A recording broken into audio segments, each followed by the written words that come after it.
There's no way you're not looking if you're listening to this podcast. Looking for something, for some song, some spark. By chance, you found us, so why not allow chance to guide and illuminate your path? Roll the dice that come along with your copy of God Help Me I'm Awake Volume 1, Wisdom Quotes for Daily Awakening. To laugh and be inspired, go to godhelpmeimawake.com. Again, that is godhelpmeimawake.com, godhelpmeimawake.com. Here goes nothing. This is the first line of a poem. But that's what she said to blank air and pig squeals. Annoyingly meta, parasympathetic fabrication of peace. But never mind, I just outran my demon, so he handed me wings. Foul, screamed the ref as Galu galloped onto the court. Galu is a rooster, you know, so one line became two. And the third thing kept skulking away, such a lugubrious scavenger heckling at the sidelines. As you were, said Jod, the big guy's cousin, who's a little slow, but in a wise kind of Winnie the Pooh way. While everyone clamored for the existential pie, chewing slowly and spitting twilight to confuse the day. Ack, said Boo Ghost, using one of my favorite onomatopoeias. These humans don't realize that they are the echoes of us and not the other way around. All as he munched the salted peanuts for effect, they simply rolled down his insides to clatter into shards of poetry and prowess below. And that was that. 16 lives later, divorced and insane, he finally wore his smile with comfortability, which we all know isn't a real word, right? Insert upside-down emoji head in a barrage of other randomly selected emojis that imply a surge of energy unable to be harnessed into any semblance of sense. Finn, unless she has anything to add. Nope. This episode is sponsored by Doctor's Note, a medically backed gray market entity that will provide legit doctor's notes for literally anything you've done wrong. Anything. And Doctor's Note has now partnered with the church. Which church, I'm not sure, but apparently for the right price, they can also get your soul off scot-free. I don't even know if that's funny right now, but you know. Here we are, stuck in spiritual traffic. We got Xenia in the house, Myths of Creation, Lauren. We got a pink ski mask that I'd wear, but my skin would rebel if I had to wear a pink ski mask for the duration of this, but let's pretend I am. I got a purple cassette tape symbolically that we're going to fill with noise, and yeah, how's everyone doing? Feeling good, feeling dreamy. Whoa. I like it. I like that a lot. Same. We're watching the OA in my household. And so we're just, it's all about the dreams where they're like literally collecting data from dreams. So it's a good start. Perfect start. Well, to begin, I lost my voice coaching Rock's basketball team in conjunction with some sort of cough. So, you know, you guys should all, not you two, but whoever's listening should really, you know, appreciate this rare moment of deep, Barry White baritone ASMR opportunity of me like this. But yeah, I'm going to roll the dice with our book, which both of you have. So if anyone wants to roll the dice, we can do that, and then we'll flow as we go. I have some ideas, some experiments, and just trusting the magic as always. But let's see who wants to join us right here. 442 is... perfect. We got me, the other me, Zachary Murdock Field. No wrong questions, but no such thing as answers. That's kind of great for the beginning of a podcast. Right? That's cool. So I heard a joke from Kevin last night that I just wanted to say. I forgot the name of the comedian, but the joke is someone says, "Did you sleep well last night?" And the guy says, "I made a few mistakes." I like that a lot. So I know, Lauren, you had some thoughts. I think this is maybe what you were referencing, but I was checking out some of your recent work, Xenia, and you shared something around the fact that we're leaving the year of the wood snake and beginning the year of the fire horse, and how that implies or entails an invitation to embody the kind of courage that can only be found in uncertainty. So I was curious if you wanted to speak on that, and same with you, Lauren. You know, this year's energy keeps kind of sharing the same message to me over and over and over again. We're recording this on the 18th, and on Friday, there's going to be a conjunction or a meeting of two planets that have not met in 36 years. That is Neptune and Saturn. Last time they met, the Berlin Wall fell because Neptune is this planet of sort of erosion and Saturn is this planet of structure. And they're meeting at 0 degrees of Aries. So the very first degree of the story of the zodiac where nothing is there yet. There's no data. There's no historical pattern that you can trace. And I'm an Aries. But Aries is very much the child of the zodiac, because if you think about what you need to go through to incarnate into a human experience from the vastly connected nothingness, and you're suddenly here, you can't really like go read a book about it, or you can't really ask anyone for advice. You're just in it.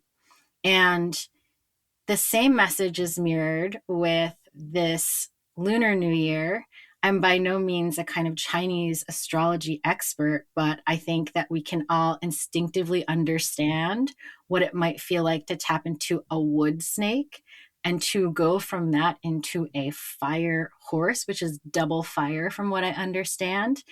And there's this feeling so many of my friends and colleagues and clients and peers have been talking about, which is everything is changing, but we don't know what is that exactly it's changing into, or exactly what department of life is changing. Almost like the molecules of reality are shifting, and we're just all in it together, trying to create it as we're experiencing it, if that makes sense.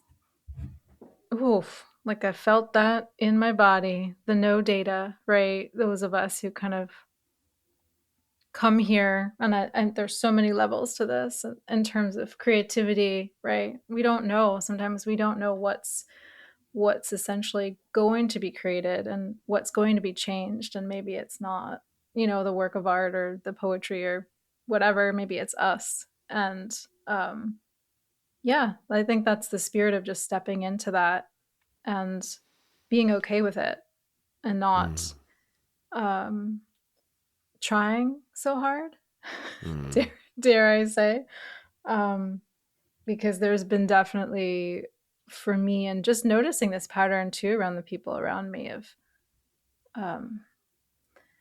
trying to create, trying to achieve a goal, trying to bring it into tangible matter, right? And it not quite working out or not quite coming to you in the way that is expected. And I think if we learn to navigate that, it's my biggest lesson too, the unknown. What is in that void? So I'm excited, or a little nervous about Friday now. I don't know.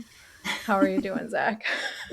Friday we have are you talking about our phone? Oh, you're talking about that. I thought you were talking about a phone call. I'm nervous. We're having a great meeting. Call on Friday too. Yeah. So well, listen. Who knows? I'm changing. My voice has finally dropped. No, I'm changing in so many ways, and it's been really uncomfortable. And hearing what you're describing, Xenia, aligns, with what I've been viscerally experiencing. And being in Pacifica has really started to feel like too much. But Carl Jung's framework, which is really just a newer iteration of ancient understandings of what we're here to do, alchemically, indigenously, whatever you want to say, that we're here to kind of do what you were saying. You know, there's no rules, but we're here to individuate, in Jung's words, or make whole, become our whole self, peel away all of the accumulated layers. And so realizing, similarly to having that cosmology that you just described, I have been having kind of really intense time past 2 months, and I'm starting to come out of it. I'm going to take a leave of absence because being a dad and everything all at once is a lot. But then I realized, oh, this is what's supposed to happen, you know? And so my final papers I'm working on are kind of saying, listen, academia is all fine and dandy, but can we all recognize, almost like reaching through the screen, through the paper, saying, tap, tap, yo, motherfucker, I'm here for real.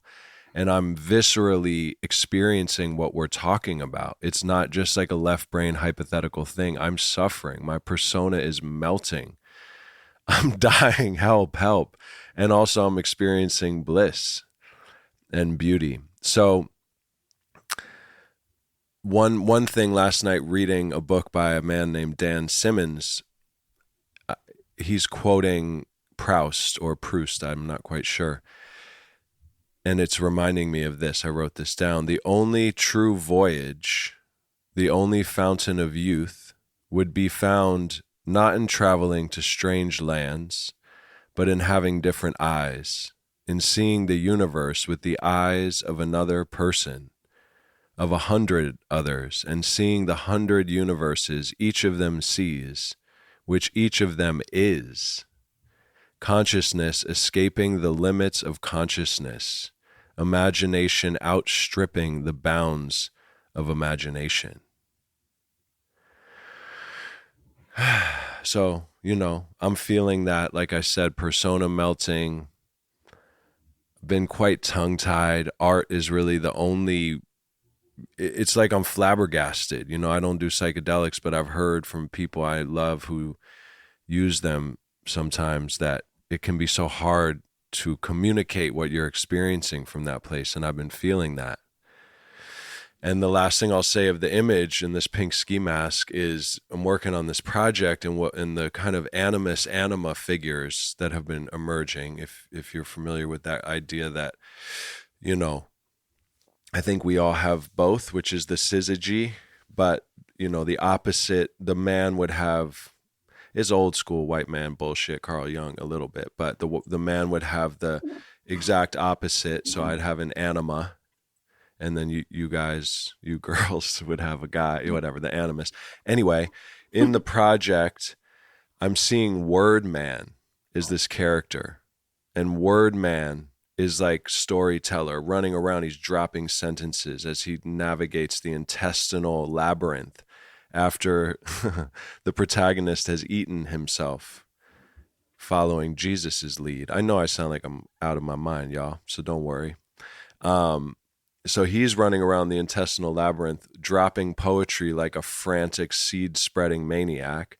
Behind him, this woman, we call her Pink Ski Mask Vacuum Lady, is wearing this pink ski mask with a vacuum, and she's sucking up all of Wordman's stories. And if you zoom in, the nozzle of the vacuum is like a black hole, right? It's like the void.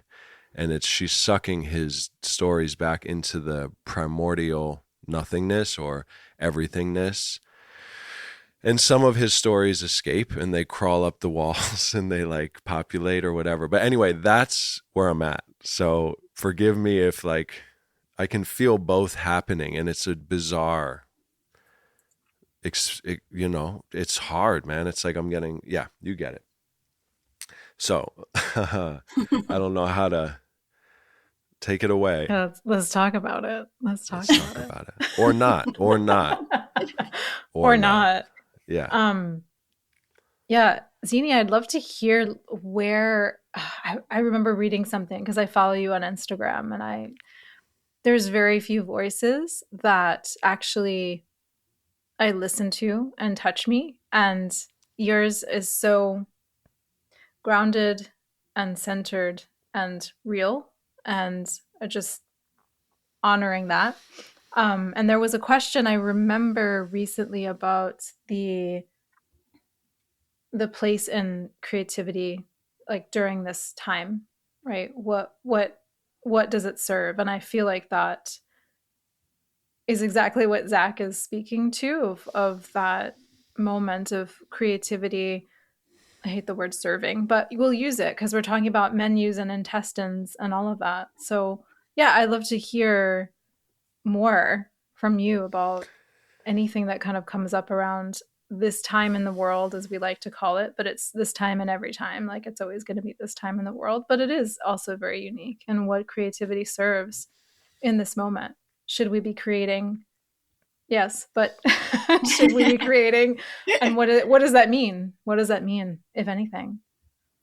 Yeah, well, thank you for engaging with what I share. It's like very much me talking to myself. So it's really beautiful to hear other people explain the way that they're receiving it. I think what you are talking about, Zach, to me feels so much like, actually, in a weird way, this Neptune Saturn moment where we're dissolving, but we're trying to build at the same time as dissolving.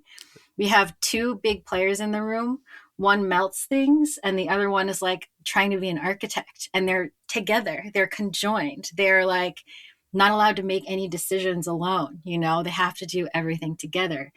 Neptune is very poetic as well. So it reminds me of trying to find the romance or the words, or transcend almost the sensation and say, if I can surf above this water that it feels like we're all under, let me tell you what I see. And I don't know, our pink ski mask vacuum lady kind of feels like Saturn being like, no, this isn't correct yet. I'm not sure. It's too soon. And with creativity, I think that really what we're navigating is this new relationship collectively and personally to insecurity. And I think that a lot of the people who I really resonate with on a soul level, who share their thoughts and feelings about this time, are talking about this move out of the mental projector as the center of our intelligence into the heart. And I think we live in a very wily and exquisitely crafted mental projection. And a lot of us have a lot of investment in that mental projection. We have degrees and we have skills and we have things we know about ourselves, and we became good at things, you know, and we became identified with things. And one of the voices I listen to the most, named Georgia Jean, talks about how the ego mind wants to control everything. So as soon as the heart tries to rise up and sort of say, I have more to offer, and it doesn't need to be this hard, because you're all connected to a central intelligence that can feed all of you. The ego mind's job is to say, well, let me come up with reasons why that's not true or that doesn't make sense. And so as we're in the birth canal of moving into the heart, the mind actually gets the loudest, because it knows it's kind of like the end of the game. It's in the last quarter of the game, you know, like it knows. And so coming back to creativity, it's like, I think a lot of us associate creativity with skills that we developed inside, partially inside the mental construct, not all the way inside, but partially. And now we're trying to be creative like infants. Like, I just made up a word. Is this okay? Or like, I'm not playing in the scale, but this sounds good to me. And we're all experimenting so vulnerably. And I think the creativity is where sort of new consciousness comes in. Yes. You know, like if all is known and there's a place pouring in something new, I think that's where the creative insight comes in. But also we're doing this in this scary relationship with each other. So it's almost like, I think we're used to reacting to insecurity with control, but I think we're being asked to react to insecurity / unknown / uncertainty with more open-hearted experimentation.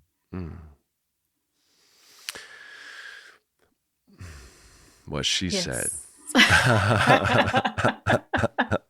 It's funny. Yes. I was talking with Lauren that it might be fun to reveal here book 2 of the God Help Me, I'm Awake series, which is written. Davi Escobar has designed the beautiful 9 images for this book. The quotes are being accumulated. And I'm going to read this little myth, if you guys don't mind, because it's kind of perfect for what you're talking about. And it's not the myth I was planning to read. So this one is called Galu Discovers That Hearts Can Hatch. Ever since Galu was a chick, he had been doing his best to figure things out. Who am I? Why am I here? What does it all mean? These questions lay at the center of his being, and everywhere he went, his mind was always trying to synthesize his experiences into some sort of ultimate answer. It was as if Galu suspected life was a riddle that he had been tasked to solve, and therefore he was constantly trying to get to the bottom of things. Although this search had led to many fascinating adventures, after countless revelations and aha moments, he was just as flustered as he had been in the beginning of his search. One morning, after singing up the sun, Galu strolled to the forest to ponder some more.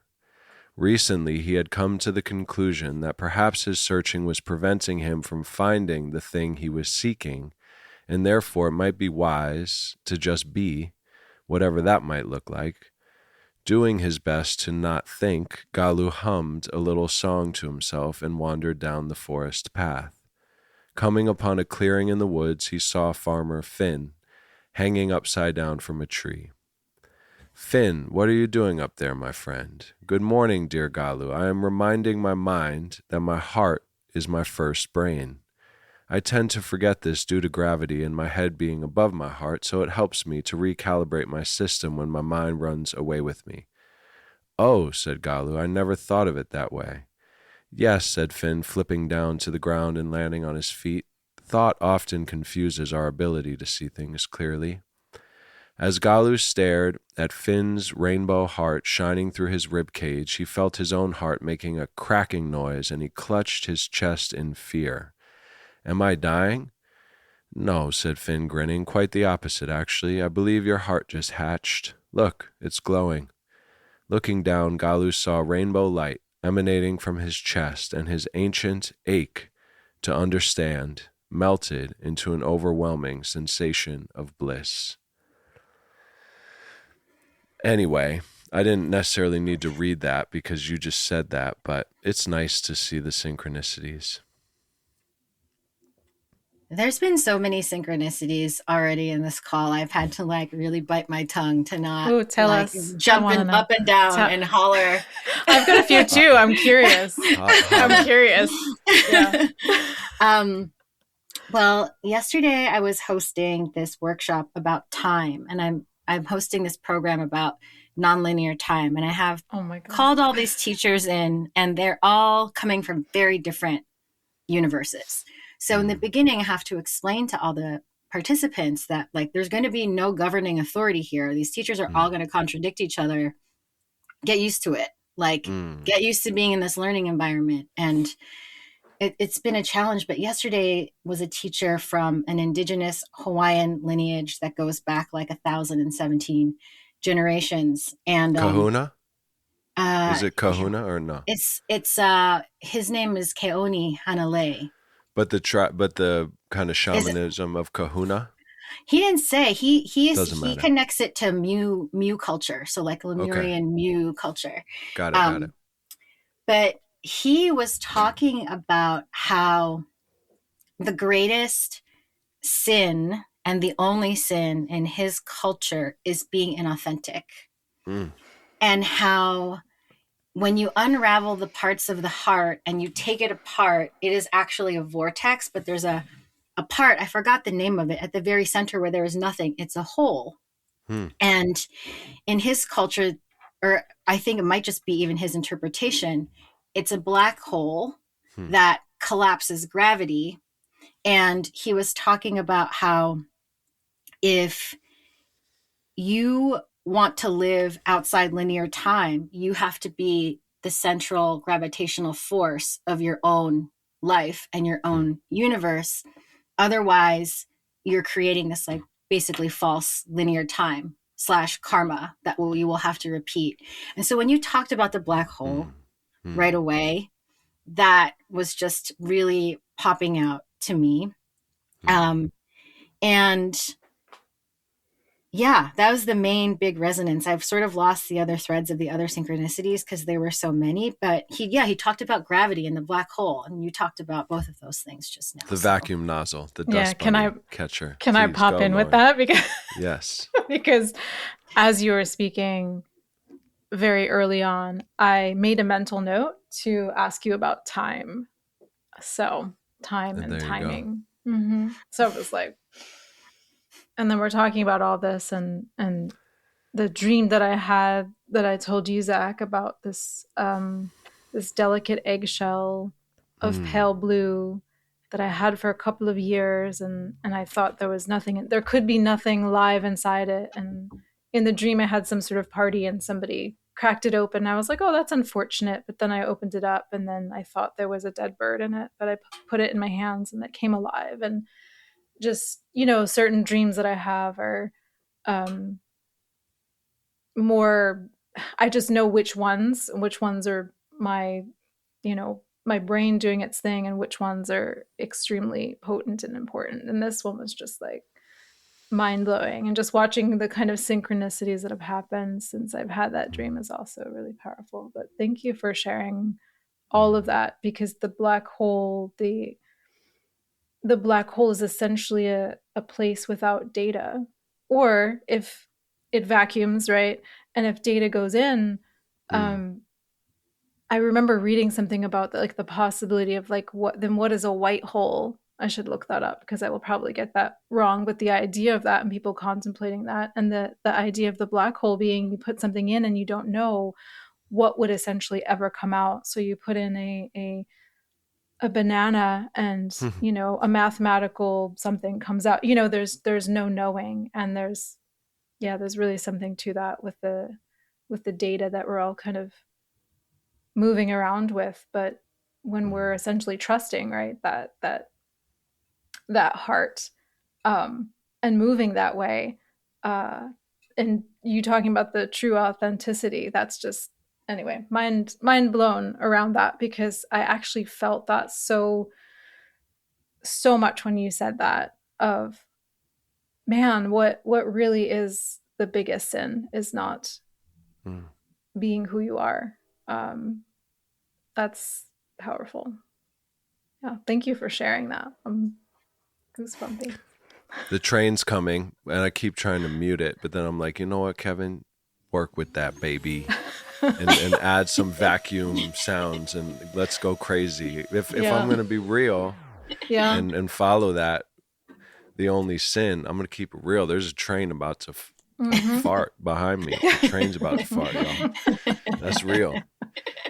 And, it's funny to just have the nuance to own what that beautiful man said on your course yesterday, and have grace with, because what I felt in that melting of my persona, like I said, is I'm getting closer and closer to these repressed, perhaps, or, these parts of myself, these entities, these beings. And I'm doing that work, and it's very psychoactive to be reading about that work and studying that work and reading the Red Book, not just holding it in photos. I actually read the whole thing and it blew my mind, not just doing curls with it since it's so heavy. And then the closer I get to them, there's some there, and one in particular who I mean, my socially trained good boy is like, this guy has Tourette's, and I'm having trouble containing him right now. So having the nuance to like maybe take myself away from the public a little bit, or I don't know, because there's a being in there I wrote in a song who's, as an exaggeration, he's kind of like a feces throwing, tantrum having, he's painting with tampons. Everything is fair game for him. And as I spend time with him, I realize I'm the one who's insane for having, gone so far away from my instincts, which they are connected to, in an override of small talk and smiles. So a fine Can line. I tell you Please. something else that Keone shared yesterday? This is what I was thinking about a lot, but I don't know why I was thinking about this. He says this thing. So Keone is really interesting because he was an addict. He was incarcerated. He'll tell you this story himself. He didn't want to live anymore at some point. But in his culture, you are given as a child when you're very small to the grandparents. So there's this sort of like transmission period of like 5 years or something where they just transmit everything they know to you. So he grew up a little bit with his grandmother, and he repeats this all the time because I think it's just so important. He remembers this thing his grandmother said to him, which was one day she said, "Boy, don't assume we know how to love you. You get to teach us." And I feel like we've been living in this paradigm of like trying to create these mental constructs to teach people how to love us through like complicated systems or like modalities, or, and I think they're all really beautiful and useful. But I almost feel like we're individuating so much in this kind of zero start over moment where we all need our own little guidebooks of like, this is how you love me. And I feel like the story you were just telling about this part of you, it's like first we're learning this with aspects of ourselves. Like, I don't know who I am, so I don't actually know how to love this. This version of me is asking me for something very different.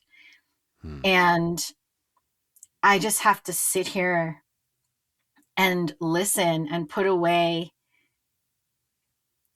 the behaviors that I was taught were going to like earn me respect or safety, or choose between that and sort of loving this new part of me.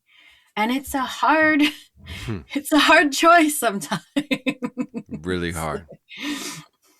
And to consciously, like I was saying about the papers I'm writing in this kind of moment in time where I'm finding it very difficult to academically reflect what I'm experiencing because I'm now experiencing it,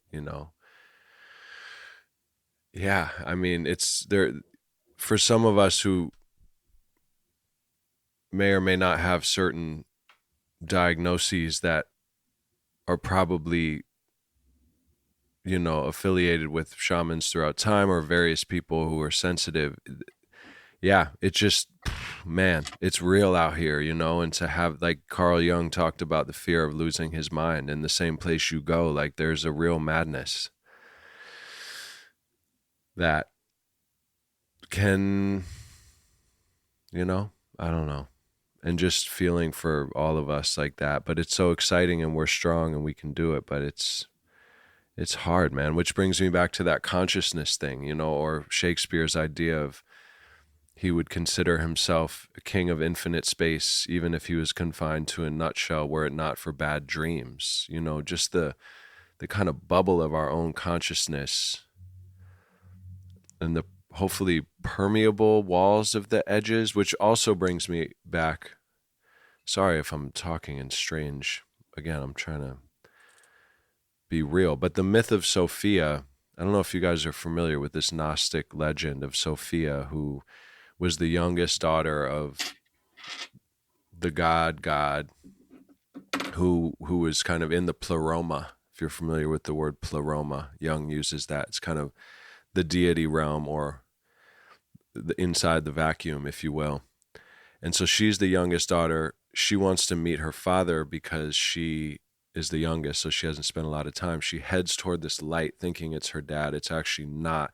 And she hits something called the Horus, which is the limit. And I thought of what I was just saying of the limits of consciousness, and she slams into it so intensely that she splits in two, and half of her ascends and becomes, even more enlightened than she was, and the other half falls down here. And in her confusion and sadness and rage, she lashes out, and because she's the daughter of this great creator, her bewildered, befuddled, angry, confused, chaotic creation creates the demiurge, and the demiurge creates the world as we know it. But it's interesting, I guess. And so limitations, boundaries, wounds, lusts for results, navigating instinctual creation in relation to worldly mirrors. Stop making sense. Stop squeezing a plenitude of beings that you are into one persona, please. That's something I've been feeling a lot of. Like, yo, we're all out here trying to act like this plenitude, multitude is one, us, in order to perpetuate some sort of career, but that's not possible for some of us, And luckily there's people like Kendricks or artists who have made art and created a lane to speak in tongues, so to speak. Gloria E. Anzaldúa, certain great artists throughout time, they speak in tongues, Haruki. But for a lot of us,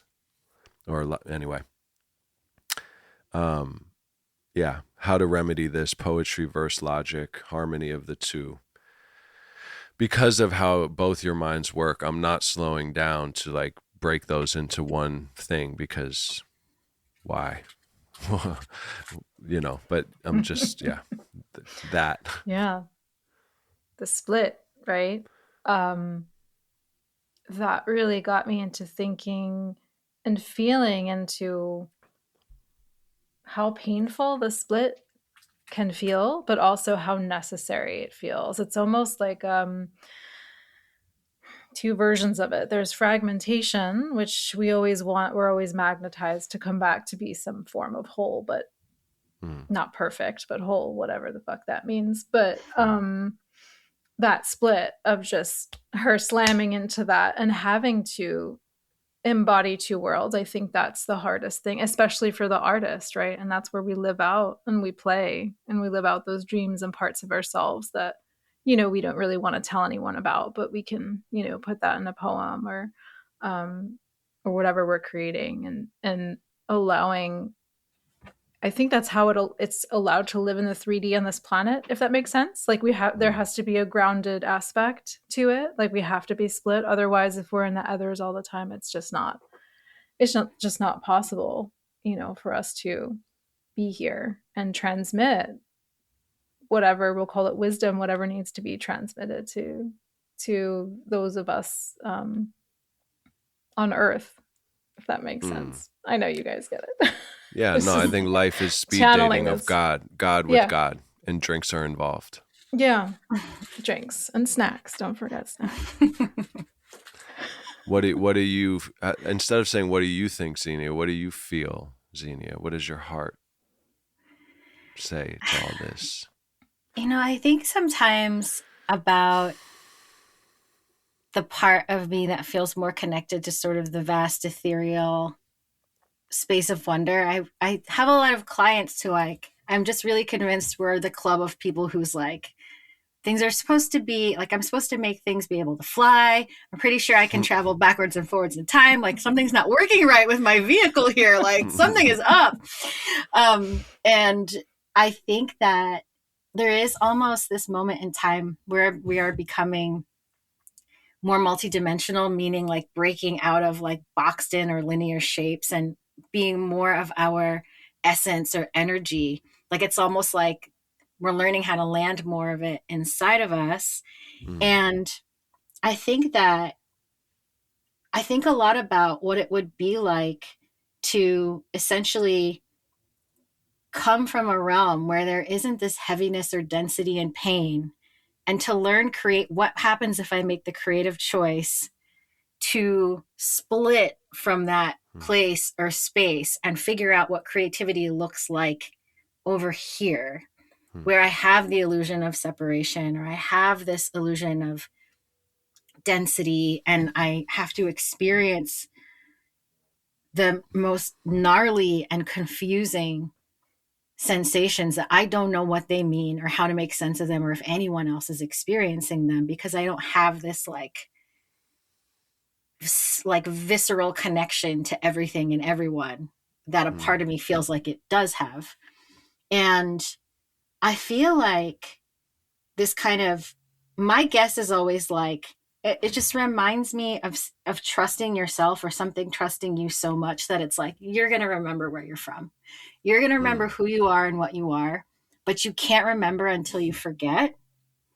And maybe in your forgetting, like in that myth, you have to create your way out of it. So you're not really solving a riddle. You're kind of like making stuff and then looking at what you made and getting like a clue from looking at what you decided to create. I love that. It's, Just you know, like Zach. Lethe, the river. Yeah, exactly. Just today, your I'm like, quote oh, I'm to schizophrenic. yourself. No, your quote to yourself. I was going to ask you, how did it exactly. feel, No wrong. you know, being guided by your future self, you know? It always, yeah. I mean, it's exactly what you just said. You know, the river Lethe, right? Where you drink the river Lethe. There's that myth of creation, and then the three sisters, right, who are on that spinning. You guys know what I'm talking about? That Greek myth. It's like there's this. Basically, people go to hell or heaven for 1,000 years. Then they meet up in this field for like 7 days, and they're like, yo, I was just in hell for 1,000 years. That shit was crazy, bro. And the other person's like, yo, I was in heaven. That stuff was so fun, man. I was really enjoying it. It was basketball every day, etc. And so then they make their way to this spot, and there's this giant goddess on top of this throne. And below her, I'm forgetting the name, but it's like these spinning wheels, as Juju barks, that are spinning like counter, I don't know. And then they're emanating the harmonies, the tones of the universe, the what is it called? The music of the spheres. And then there's the three sisters, and one of them, it's like the fate and the lot in life, and one of them, basically you go and you pick up a wood chip, and that has your destiny. And sometimes people from heaven, because they're a little like loopy from so much good stuff, they don't choose wisely, and they're like, oh, I'll be rich and famous and and they don't realize, that might be a bad decision.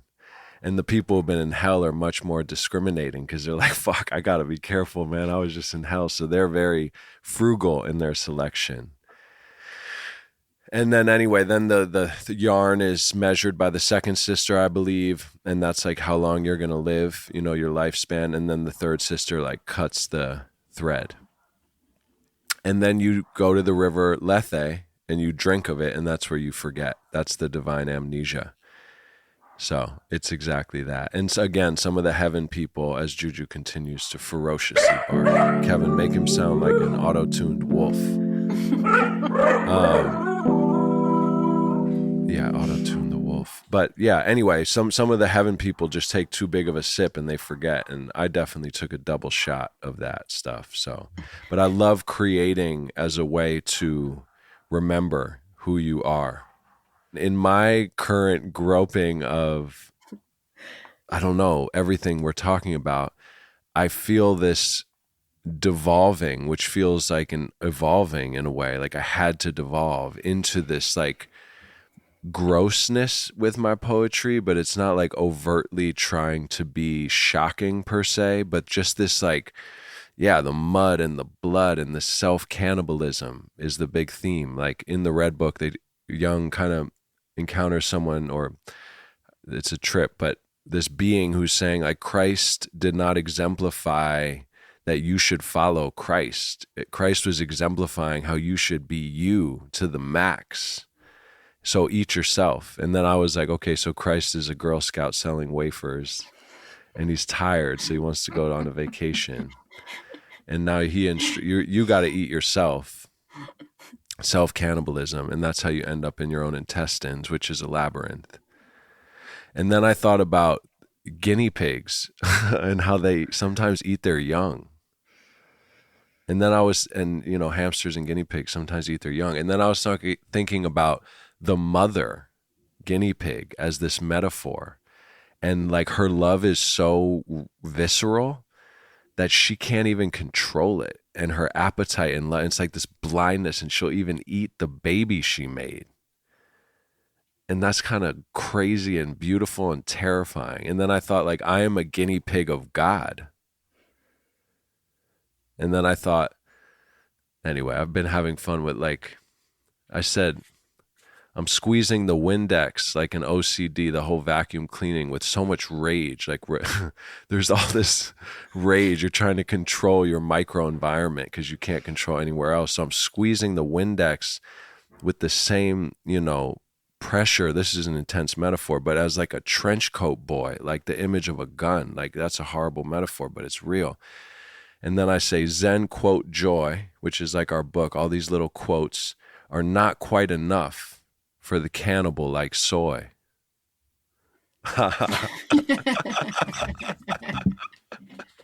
Sorry, y'all. I'm on it right now. I'm on one. I'm on two.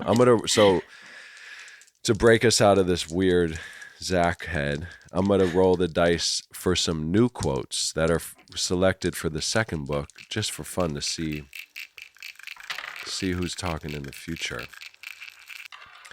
And we can pretend that these are like questions or prompts from different beings. Of course, I got one where I didn't write down who wrote it, which is, sorry, y'all, but be okay with the unknown. Let it cannot go. be stressed enough that the key to a fundamental understanding, not only of man, but of the world as well, is to be sought in the relation between creativity and symbolic reality. All right, next question. We already answered that one in reverse, y'all. Let's see. Thank you, Ghost, if you're not alive right now. 4-3. Gloria y Anzaldúa. All right, this one I want to know what y'all really think about this one. And I mentioned her before. I love her. Rest in peace. You don't heal the wound. The wound heals you. What comes up from that for y'all, if anything? I feel like it's just so in the flow of what we've been talking about, which is like, if you've been to heaven, and all you know is heaven, is that really heaven for consciousness? If that's all you get to experience, you can't really contextualize heaven because you only know heaven. And if you've only been like an infinite, limitless being, do you even know? Choo-choo! Do you even know? Man, finally. Do you even know that you're a limitless being if you've only been limited to the form of a limitless being? Like, is there some way in which breaking through this concept of perfection or oneness with divinity, that individuating from it is a wound in itself, and that learning how to come back to it is what teaches you more about what consciousness or what divinity is? 100%. Love that.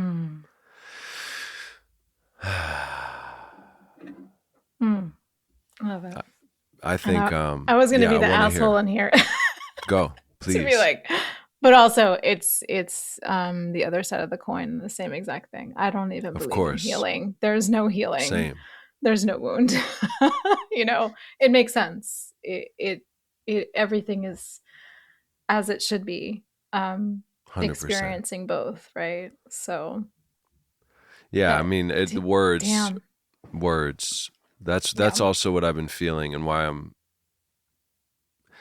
kind of trying to explode language, or refusing. The part of me, that same part, is refusing to make sense in a traditional way, because words like heal and wound aren't doing it for me. But there is like a pain, and there is this remembering, and there is this something tectonic, plate shifting. And I have been noticing patterns in myself a lot. You know, I thought about that today at the gym. It comes in cycles, and each time it feels like a revelation. And then I realized, oh yeah, I've had that revelation like 1,000 times. It must be one of my core revelations in this life on the path to remembering myself. And one of those for me is, are you willing to make art and never make money or ever be recognized, and have that not only be okay, but to kind of wear that with like, not overly proud, but just like own that and love that and be that, and like really just, and I'm getting closer to that, you know, but that's one of my things. All right, I'm gonna roll again. 2-1. See, I can't, I'm literally been going crazy. 2-1 as in like, wait, 3 lost? So Gloria E. Enzaldúa says, again, we got her. She says, we must avoid the snares of literalism. That's really cool too. How I mean, I perfect. could just roll dice and just like, we don't need to sit. Let me just keep rolling. Yeah, we'll for a just second. the whole time. Well, not maybe not the whole time, but I'm tired of talking. Try not to take your mind so seriously. Ruth Strasberg, my sister. I love that one. 1-6. Thus, in the abysmal dark, the soul is known by scent. Heraclitus. I love that. That's making me think of Jitterbug Perfume by Tom Robbins.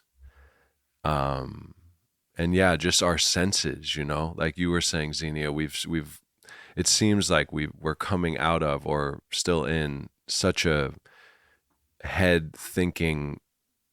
I don't even want to quantify it because maybe it's visual as well, but just certain senses being on a pedestal as the way we judge everything. And so it's interesting to think of the olfactory sense as like something to communicate art with. There are people making like stinky art right now. Like who's doing the smell art? Where are we at? I have heard about olfactory art in the last year, actually, but I don't know if it's stinky. No, well, I mean, not full stink. You know, but you want a little pungent. Wait a second. Some raccoon, some gas. Do you guys know? There's this brand called Heretic Perfume. No, I'm not paid to talk about them. I'm fucking obsessed, but they call everything like dirty because it's natural. So it's like dirty suede, dirty hinoki, dirty violet, because it's made of actual natural essences. Yeah. That good stink. That good stink. But like some of them are like stink, tobacco, you know? And some like they put in things like, oh, what is it called? Oh, it's like the smell of rain on rocks. You know, the smell of dirt. There are ones that are like tobacco and they're like, it smells like, you know, a cigar parlor mixed with like BO mixed with whatever. And people are wearing these things. You know, that's not a my sampler pack, guys. But I want to do gas station raccoon. So that's what I'm sure. No, I mean not raccoon. What am I talking about? Gas station skunk. That's what I want. It's a combination of gasoline and skunk with a hint of jasmine. Can I be the creative director for that company, please? You know my brain will come up with some volcanic. We gotta do a whimsical collaboration with Heretic Perfume. But yeah, there's that craving, right? It's like primal. It makes me think too of like scents that are arguably out of whack with nature, right? Like if you eat really bad food, like the smell of people's bodies or their gas is like particularly like, oh man, that doesn't smell like that's right. But then there's like rot in the forest, or there's like even like farts that smell more not so crazy, you know what I mean? It's like I don't know. It's interesting of scent as Okay, I'm gonna keep rolling before I deviate into an entire. I'm just start sniffing You're going to see me just sniffing people. I'm not even going to talk to people anymore. I'm just going to smell them and lift my arm up like that. Like, what's up? Oh man, poor Xenia didn't think that this is what the discussion Xenia knows was what's going up. to lead to. Xenia knows what's up. Xenia and I have talked. I was thinking before, Xenia, when you were talking about some of the people you work with and, you know, your vehicle, and how we both mentioned feeling like it's hard to be in a body in this lifetime. And I was also thinking about your wonderful analogy that you mentioned on a past episode of how every person is almost like is a creature in and of themselves. And so there's no like, you know, if you think of this zoo or this hopefully wild life, but yeah, you can't say, oh, how does the giraffe live? How does the, you know, and that you're this brand new animal, one of a kind, brand old animal. 3-1. Here I am again. Look, you will not find. Ah, very profound, Sir Zachary. Look, you will not find. This guy, man. This fucking guy. All right, Dan Simmons, who was the guy I was reading last night. I love this one. Poets are the mad midwives to reality. They see not what is, nor what can be, but what must become. And now I'm just going to read this one without rolling because it caught my eye. Frida Kahlo. They are so damn intellectual and rotten that I can't stand them anymore. I would rather sit on the floor in the market of Toluca and sell tortillas than have anything to do with those artistic bitches of Paris.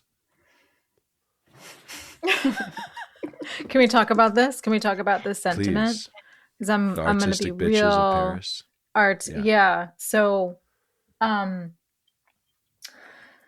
that feeling of, you go through these phases, right? I know there's a lot of people putting these phases of spiritual evolution or whatever. I'm not even interested in that anymore. There's like that allergy of just not wanting to put it into words anymore, not wanting to put it into the intellectual realms, not wanting to show anybody anything. And my actual work, interestingly enough, is in a space where high trust is very important. Explaining what you do is very important. And I've always loved to come in as the outlier and the oracle and let's just fuck that up, that whole paradigm, but also not even wanting to do that anymore, you know, just literally wanting to be and having this kind of allergy to seeing all of this. But underneath that allergy is really grief when you see so much, and there's so much information and there's so much feeling and there's so much and it's not even a level of like pedestaling or somebody knows more. It's not even that either. There's a place where you don't want to, whatever she said. You know, it just feels like when there's no authenticity, when there's no raw, when there's no primal vitality to a thing and it's performative.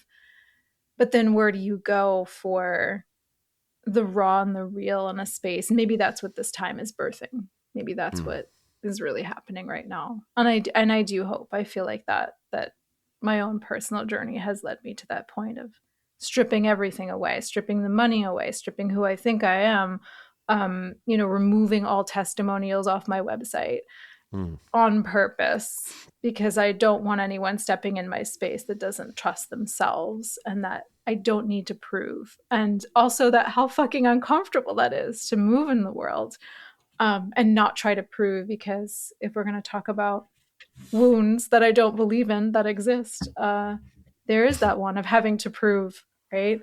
Living the paradox of all of that. So all that to say is to say nothing, but I'm curious, have you both, I mean, I don't want to speak for you, Zach. I know we've had many conversations about this feeling, but this allergy to inauthenticity.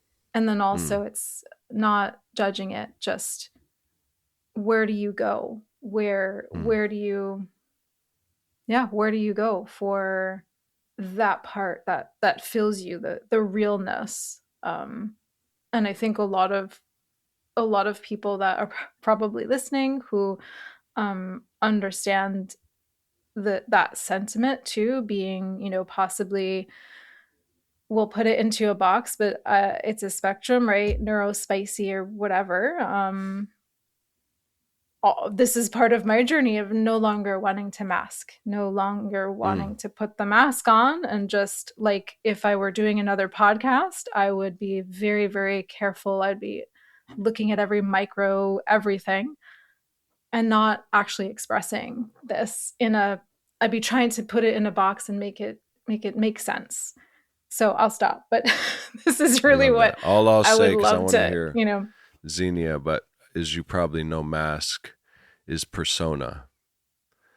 And the development of the ego is the self with the capital S is first stirrings, if you will, in a human life. Then the persona becomes the ego's kind of executor. Is that a word? I don't think so, but you know what I mean? Performer, henchman. And then if we're lucky, the shadow, which contains light and dark aspects that have been repressed. You know, it could be talents or whatever. And then that takes us on the journey into the bizarre realm where pink ski mask people. But yeah, Xenia, what are your feelings about that? As I try to write a poem about this olfactory, go ahead. Sorry, I'm glitching again. You know, I feel like this is very connected in a weird way to what you shared, Zach, about having this like devolution of like profane poetry and sort of trying to take this medium that you love of words that you are feeling like trapped in and sort of push it out of bounds to see if it can do more than you've seen it do in the past. Like if it can like convey that olfactory, so pressed up against life aliveness that Lauren, you're basically describing as authenticity, but also it's just like, yeah, the rawness. And I think, remember, like, you know, I left school in the early internet when the internet was the Wild West, when people were being really weird and there were no expectations or rules and cultural spaces were still negotiating themselves. There were no 5 ways to do this. Like, we didn't even know what we were trying to do, you know? Like, we didn't know where we were trying to go. People were just putting videos of dancing babies online and being like, maybe this is the internet. And we were using the pagers to write those little symbols. What could you do? You could make like a butt with like numbers or something. Figuring out like, you know, punctuation. That's got to be the cover symbols. of this podcast. Yeah. But I feel like we've hit this like moment where the internet is so developed and everything there is becoming like an echo or chimera of something that already happened. And that didn't used to be the environment at all. And people I know who would be considered like super normie, like one of my sisters, even she's been saying like, I can't look at TikTok anymore. Like I need a book. Like I can't look at this anymore. And she doesn't talk about any of these things that we're all talking about, but it's like this saturation of echoes of things we've heard for years and years and years. It's like almost disrespectful to our human attention span to be served with this repeatedly. And it's like almost treating your audience like they're dumb, you know, like we're not dumb. And I feel like it's really cool talking about our discomfort in this conversation, because it's almost like, okay, well, if we're not going to do that, we kind of have to awkwardly do something else. 100%.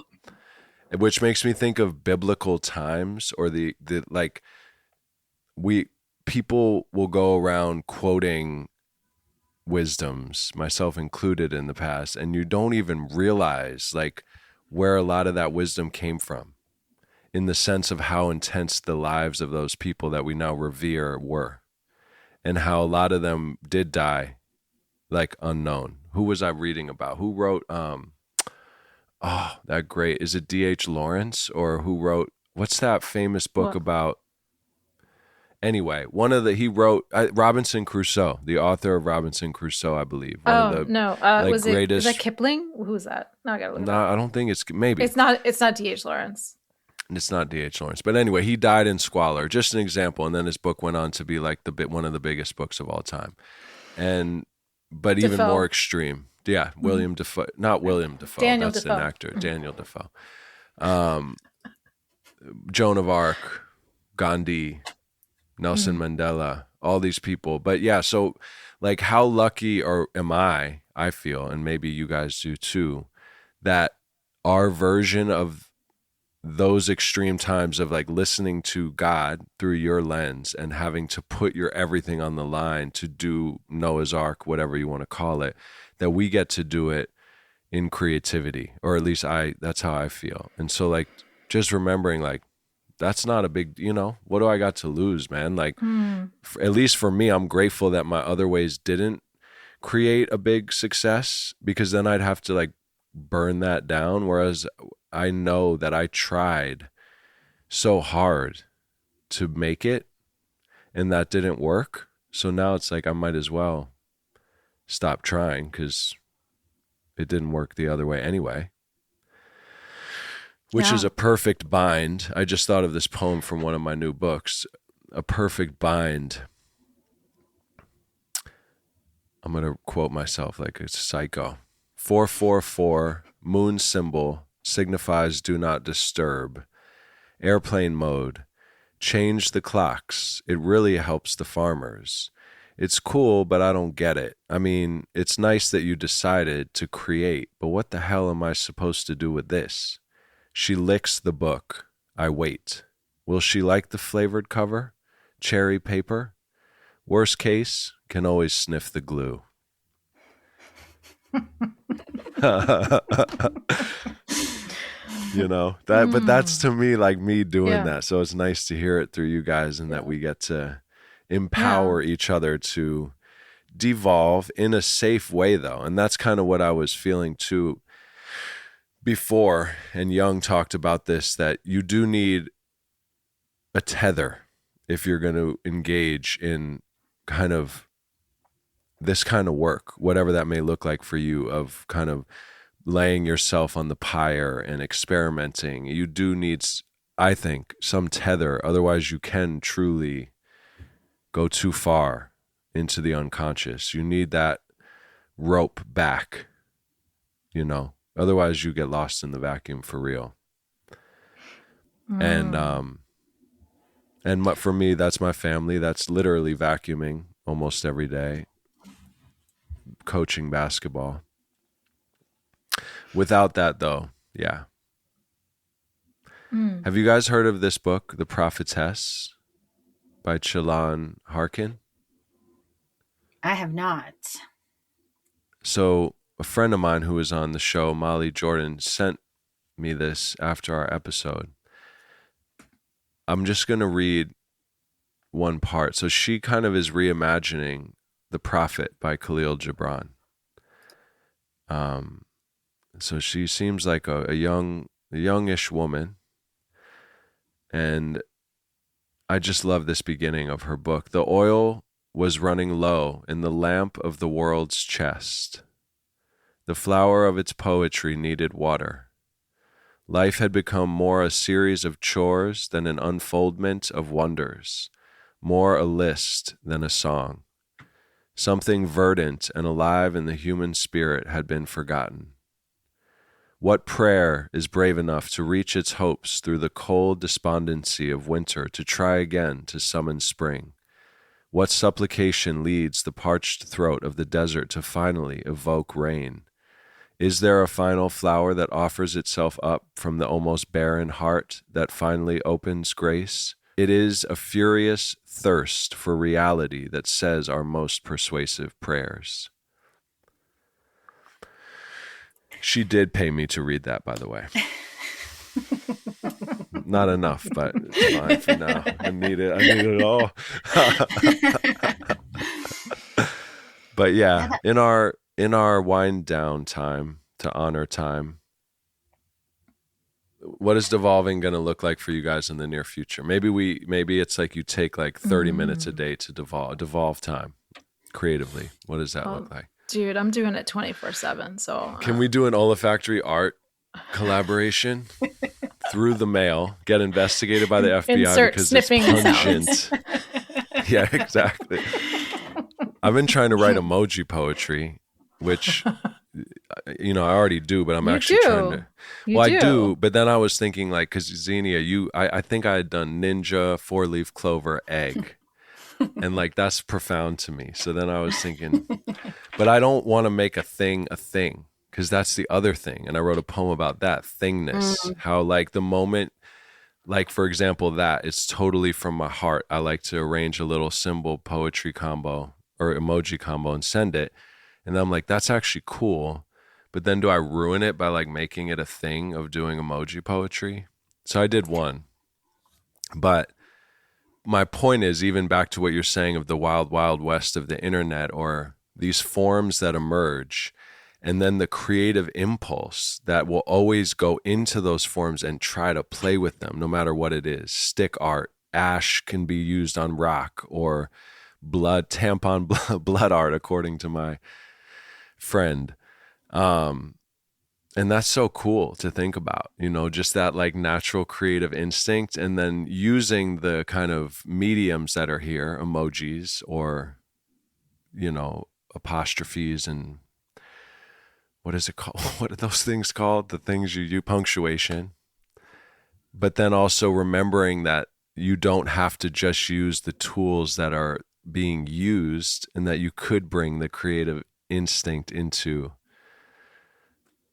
in this devolving time. That's kind of fun. I actually would like to make like a olfactory something.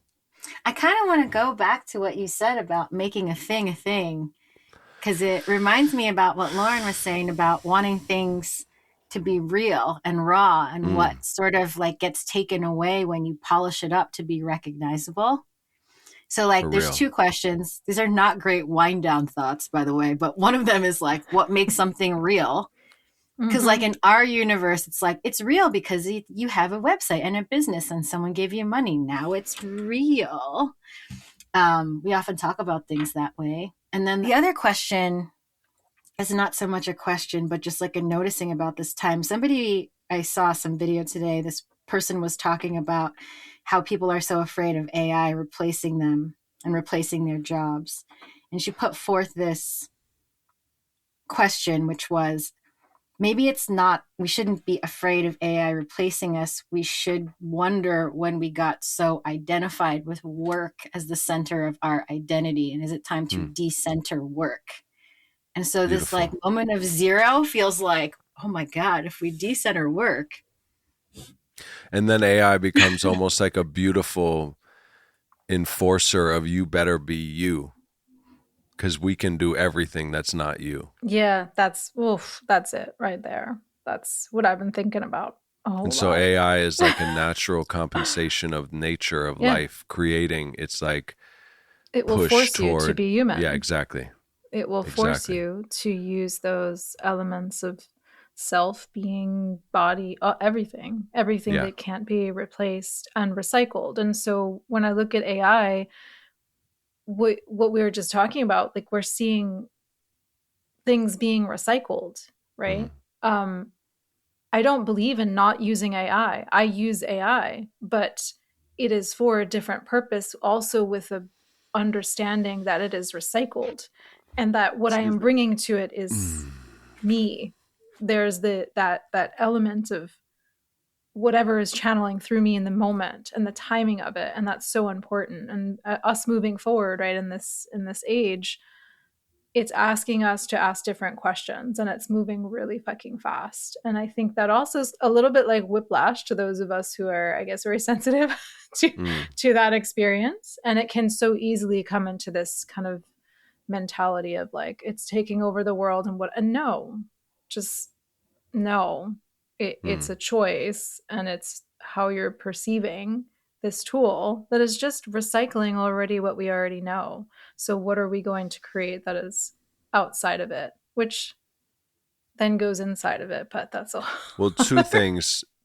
One, Keone's idea of the hole in the center of the heart and that needing to be like the danger for me with AI for me and watching like people who don't have a strong sense of self like you do, Lauren, is that phones in general can quickly like make that can destabilize that ability to have your own, and especially now.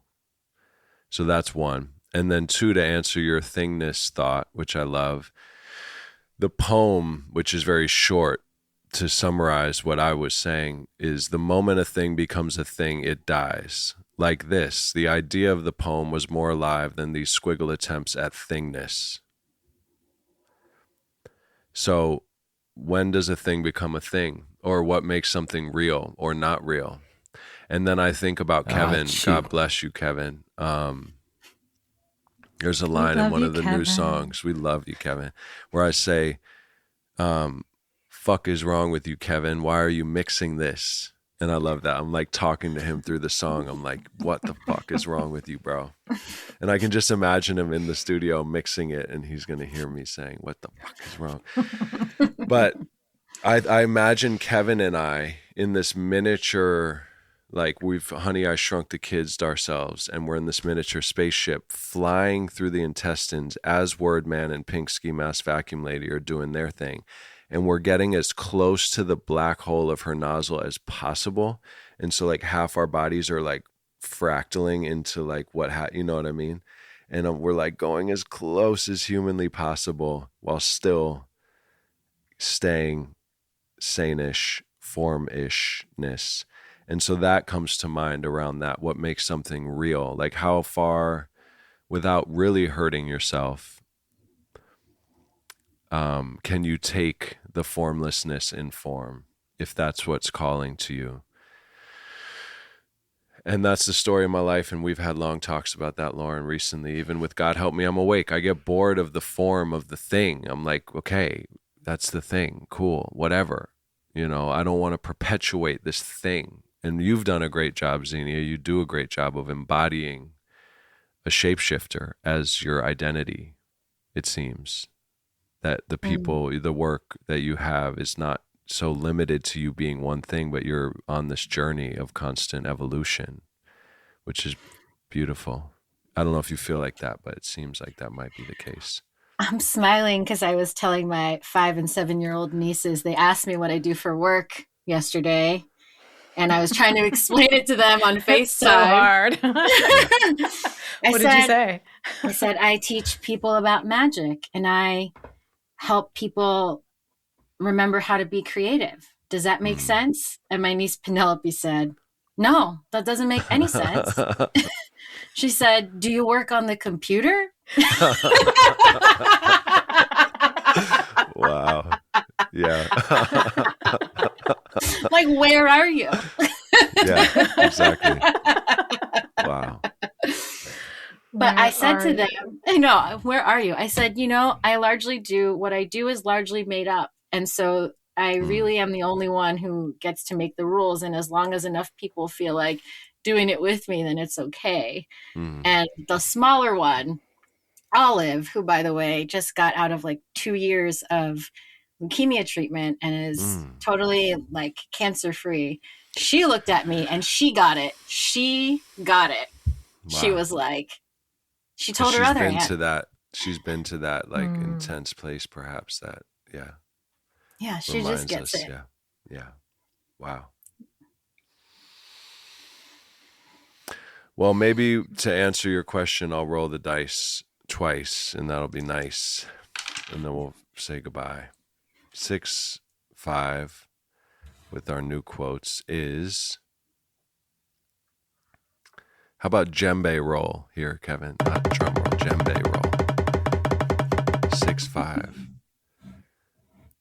Every poet has some muse from whom he is suspended and by whom he is said to be possessed, which is nearly the same thing, for he is taken hold of. Replace he with, us, but that's Plato. And then for the final roll, unless you have the dice, Lauren, do you have your book handy in front of you or no? I do actually.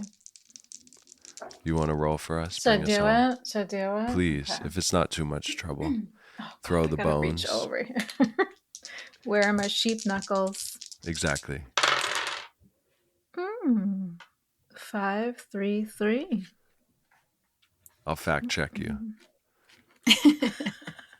No fibbing, eh? Oh, you got a great one for us. You got Mr. Charlie Chaplin. Oh, failure is unimportant. It takes courage to make a fool of yourself. It takes courage Charlie to make a fool of yourself. That's exactly what we've been talking about. Mm-hmm. How do we close this portal? Gently. Maybe just by saying it. I'm not smoking any cigarettes because of my voice, and after something like this, I'm like, oh man, I want a cigarette, but I'll just suck my thumb or use a straw. I'll go sniff the dirt. I'll put my nose in the dirt. Anyway, thank you guys. Thank you both so much for taking the ride as we do. So exciting, so affirming for me to just, again, in these really intense times that are quickly spinning between fear and vertigo and everything, joy, ecstatic, eureka. I've noticed I'm flipping between like super joy, inspiration, and rage and confusion, like really fast right now. So it's very affirming, this episode, to talk to you both. Yeah, thank you so much. You've been my doctor's note, for better or for worse. I can now convince myself that my insanity is totally normal.